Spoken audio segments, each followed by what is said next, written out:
मामा घर जान लागेको छौँ गाइज। हामी चाहिँ म र बहिनी मामा घर जान लागेको छौँ।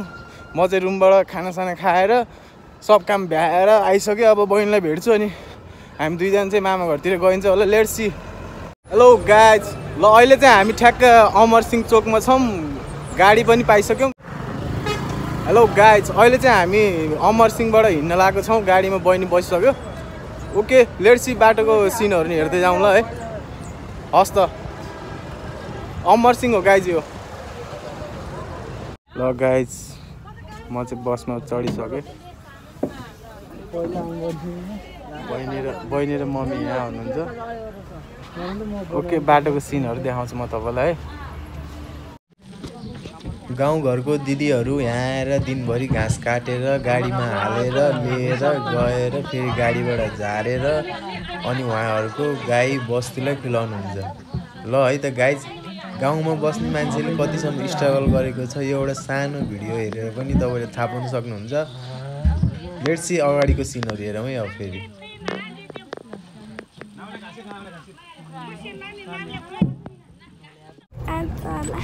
के गीत गाउन आउँछ?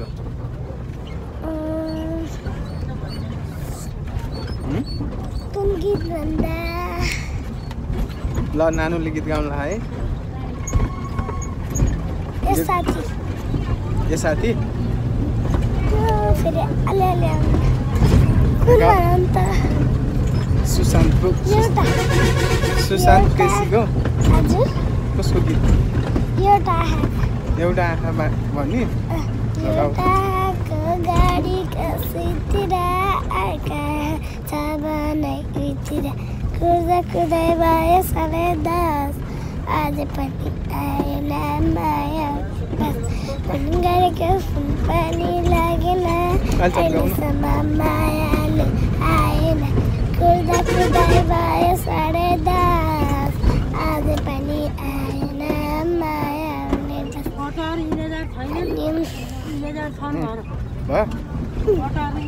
गीत मिठो छ है गीत। अरू गीत गाउँछौ? कुन गीत गाउँछौ? कुन गीत गाउँछौ भन्नु?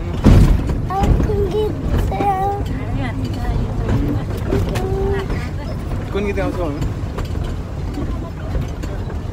एउटा डोरीको गीत गाउँछ।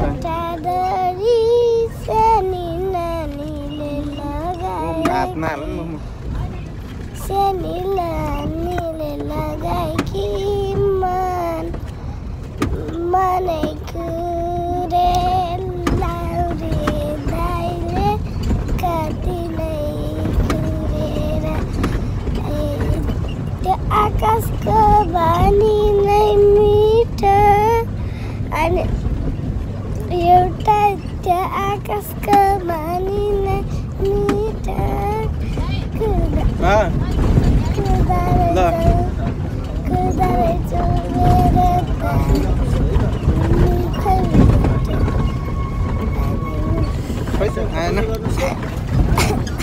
हेलो गाइज, के छ खबर भन त? हेलो गाइज, के छ खबर? सन्चै हुनुहुन्छ तपाईँहरू भन?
पहाडको बाटोमा यात्रा गर्दा मजा अति नै आउने के गाइस। सँगसँगै बाहिरको भ्यूहरू हेर्न पाउने हैन, डाँडा काँडा हरियाली वन जङ्गल देउराली यो बास्ना यो गन्ध कति आउने हाम्रो लेकतिर गएको जस्तै अनुभव हुने क्या। नेपालमा यति सुन्दर ठाउँहरू छ। यदि तपाईँलाई समय मिल्छ, तपाईँको मन छ, इच्छा छ घुम्ने भने अहिले नै हो घुम्ने।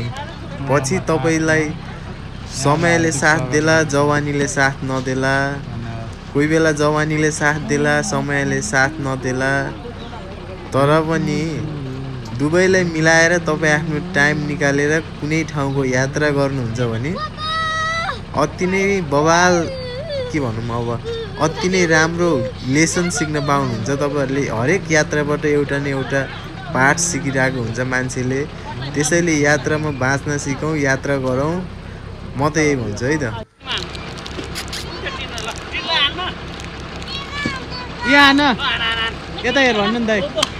दाइ ओ दाइ यता हेर भन्नु न।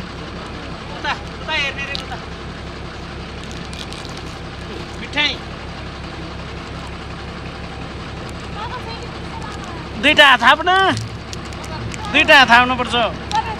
नमस्ते गर। नमस्ते।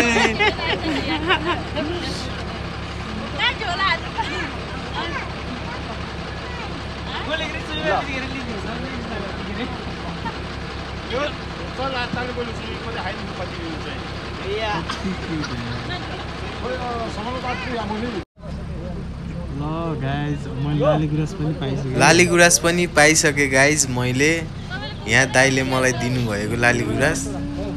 यो ठाउँमा चाहिँ अति नै धेरै लाली गुराँस पाउने, तर हामी बाटो रोडै आउने भएर चाहिँ रोडमा लाली गुराँस धेरै भेट्टाएनौँ। स्कुलको बच्चाहरूसँग नि गफ गऱ्यो एकछिन। गफ गरेपछि अनि अब यहाँबाट चाहिँ मामा घरतिर लाग्नुपर्ने हुन्छ। मामा घर र हाम्रो सानीमाको घर, सानो बुवा सानीमा, मामा घर, दिदीको घर सबै एकै ठाउँतिर हो क्या गाई सबै। अहिले चाहिँ हामी यहाँ आइसक्यौँ, गाडीबाट झरेर दिदीको घर जानलाई आइरहेको छौँ हामी चाहिँ। पोका पुन्तरी बोक्ने हिँड्ने यस्तै हो नि त पाहाडमा भनेको। नेचुरल हुन्छ कि एकदम नेचुरल। यहाँ केही पनि फेक भन्ने केही पनि हुँदैन कि, एकदम नेचुरल। हावा पानी स्वच्छ, मन हृदय मुटु सबैको स्वच्छ छ यहाँ। त्यसैले त आउन रहर लाग्छ, त्यसैले त खुसी लाग्छ मलाई यो ठाउँ आउनलाई। अति नै बवाल छ गाइज, भ्यू हेर्नु है। डाँडा काँडा हरियाली, आमा वन जङ्गल। हेलो गाइज भन्नु भान्जो। हामी चाहिँ अहिले दिदी घरबाट मामा घरतिर जाँदैछौँ, हो कि होइन? कान्छी ल्याएर